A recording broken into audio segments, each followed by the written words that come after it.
হাম একটি অত্যন্ত সংক্রামক ভাইরাসজনিত রোগ।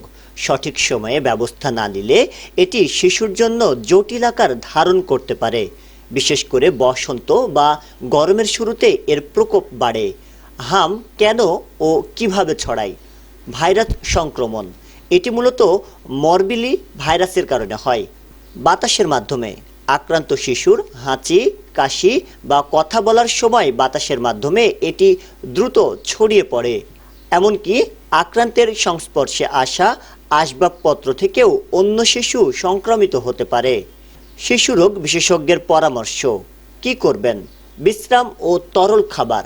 শিশুকে পর্যাপ্ত বিশ্রাম দিন এবং প্রচুর পানি, ডাবের পানি ও তরল খাবার খাওয়ান। Vitamin A.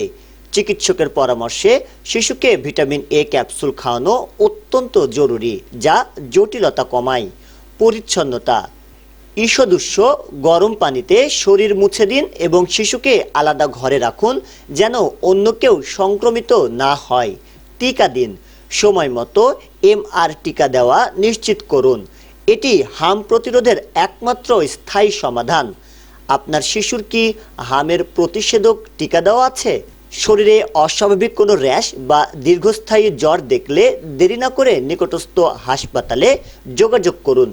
তথ্যটি অন্য বাবা মাদের জানাতে শেয়ার করুন এবং সচেতনতা বৃদ্ধিতে সহায়তা করুন। শাহরিয়ার হিমেল, ডেস্ক রিপোর্ট, নবরূপ টিভি।